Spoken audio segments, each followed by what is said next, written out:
जय श्री हरि। दोस्तों, आज की इस वीडियो में हम बात करेंगे योगिनी एकादशी व्रत के बारे में, जो कि भगवान श्री कृष्ण को अति प्रिय है और यह माना जाता है योगिनी एकादशी व्रत सभी व्रतों में श्रेष्ठ है। एकादशी का व्रत प्रत्येक मास के शुक्ल पक्ष और कृष्ण पक्ष में आने वाली दो एकादशी इस भौतिक भवसागर से हमेशा के लिए मुक्त करने में सक्षम है। श्री हरि भक्ति विलास में एक सुंदर श्लोक आता है, नमो भगवते तस्मै यस्य प्रियतमा तिथि एकादशी द्वादशी च सर्वाभिद नाम। अर्थात जिनकी परम वल्लभा एकादशी एवं द्वादशी तिथि मनुष्य मात्र को संपूर्ण वांछित फल प्रदान करती है, उन श्री भगवान को मैं नमस्कार करता हूँ। भगवान की प्रिय एकादशी यानी आषाढ़ मास के कृष्ण पक्ष में आने वाली योगिनी एकादशी है। भगवान श्री कृष्ण स्वयं कहते हैं कि यह एकादशी तिथि अत्यंत शक्तिशाली और मंगलकारक है। पुण्य फल प्राप्त होता है, वही फल इस योगिनी एकादशी का पालन करने से मिलता है। इतना ही नहीं, योगिनी एकादशी व्यक्ति के मेरु समान पापों के पहाड़ को भी नष्ट करने की क्षमता रखती है। तो आइए इस परम पवित्र योगिनी एकादशी के उपलक्ष्य में हम इससे संलग्न एक पौराणिक कथा का श्रवण करते हैं। एक समय की बात है, भगवान श्री कृष्ण और पांडवों में ज्येष्ठ महाराज युधिष्ठिर के बीच वर्ष के विभिन्न एकादशी विषयक संवाद हो रहा था। उस समय युधिष्ठिर महाराज ने भगवान श्री कृष्ण से पूछा, हे मधुसूदन, आपने मुझे ज्येष्ठ मास के शुक्ल पक्ष में आने वाली निर्जला एकादशी के बारे में बताया है। अब मैं आषाढ़ मास के कृष्ण पक्ष में आने वाली एकादशी के विषय में जानना चाहता हूँ। कृपया मुझे बताइए कि इस एकादशी का नाम क्या है और इसका महत्व क्या है। इसके उत्तर में भगवान श्री कृष्ण कहते हैं, हे राजन, आषाढ़ मास के कृष्ण पक्ष में आने वाली एकादशी को योगिनी एकादशी के नाम से जाना जाता है। यह एकादशी गंभीर काम पापों को भी।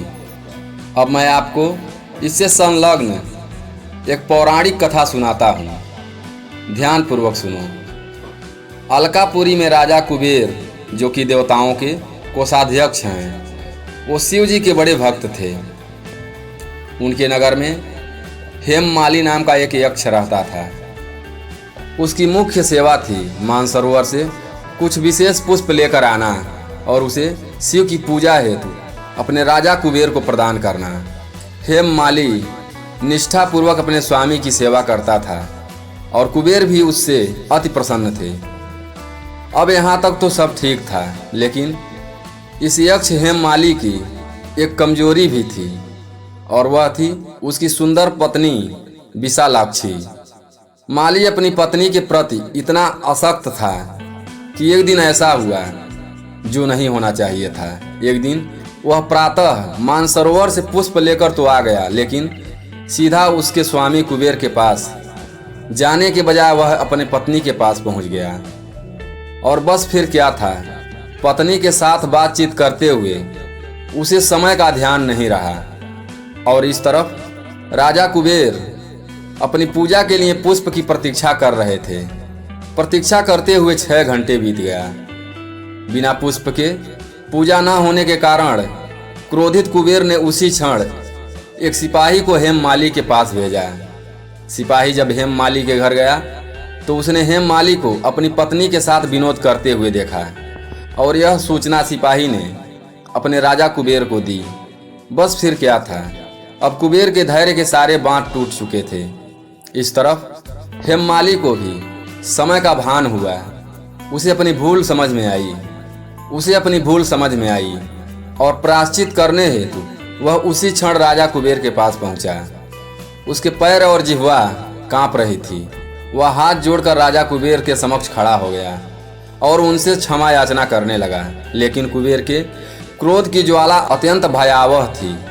उन्होंने अत्यंत रोष प्रकट करते हुए हेममाली से कहा, हे मूर्ख, आध्यात्मिक सिद्धांतों को नष्ट करने वाले महापापी, अपनी पत्नी के प्रति तुम्हारी अत्यधिक आसक्ति के कारण आज तुमने मेरे आराध्य देव शिव के प्रति अपराध किया है। इसलिए मैं तुम्हें श्राप देता हूँ कि इसी क्षण तुम्हारा पतन हो जाए तुम्हारा संपूर्ण शरीर बीमारी से ग्रस्त हो जाए, तुम पृथ्वी पर इस यातना की सजा भुगतो और अपनी पत्नी से सदा सर्वदा के लिए दूर हो जाओ।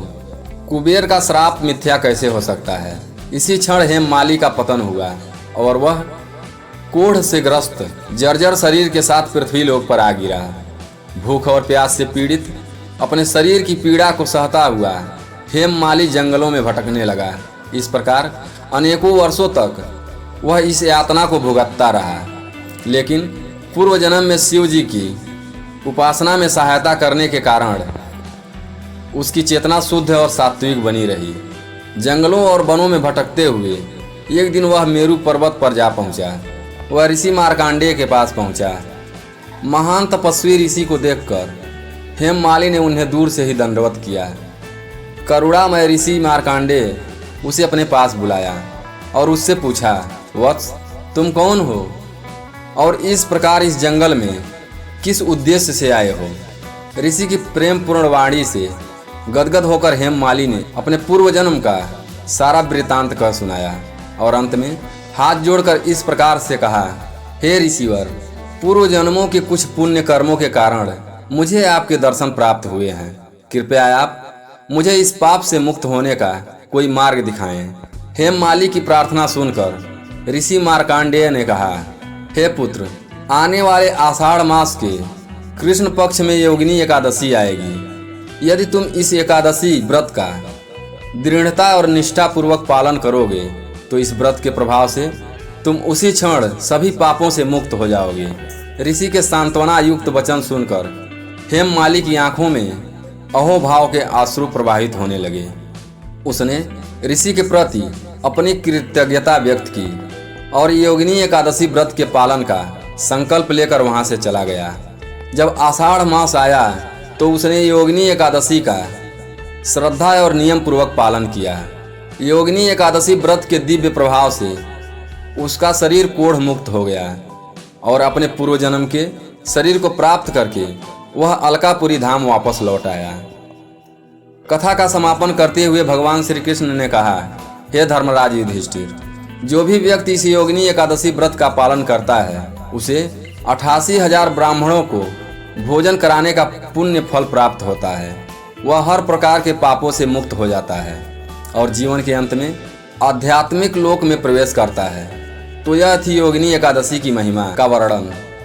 अगर इस एकादशी का पूर्ण श्रद्धा और नियम पूर्वक पालन किया जाए तो यह एकादशी जो मनुष्य को परम उच्च पद भी प्रदान कर सकती है। संसार के सभी पाप एकादशी के दिन भगवान नारायण की आज्ञा से अन्न के भीतर वास करते हैं और इसलिए एकादशी के दिन किसी भी प्रकार का अन्न का सेवन नहीं करना चाहिए। अगर आवश्यकता लगे तो दूध, फलाहार या एकादशी प्रसाद ले सकते हैं। भोजन के साथ साथ एकादशी के दिन अपनी चेतना पर भी ध्यान देना चाहिए। इस दिन अधिक से अधिक समय हरे कृष्ण महामंत्र का जाप करने में व्यतीत करना चाहिए।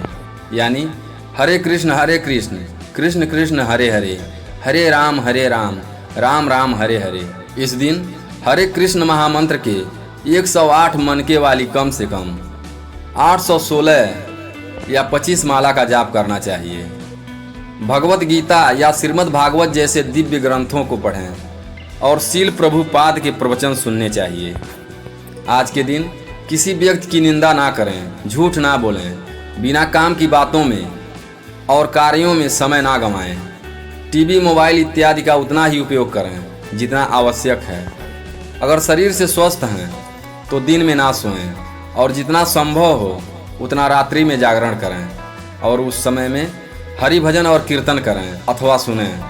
अगले दिन यानी द्वादशी पर निर्धारित समय में इस योगिनी एकादशी व्रत का पारण करें। दोस्तों, यह जानकारी अच्छी लगी हो तो चैनल को सब्सक्राइब करें, वीडियो को लाइक करें और कमेंट में जय श्री कृष्ण जरूर लिखें। फिर मिलते हैं एक नई जानकारी के साथ अगली वीडियो में। तब तक के लिए अपना ख्याल रखें, हमेशा खुश रहें। हमारे साथ वीडियो में अंत तक बने रहने के लिए धन्यवाद।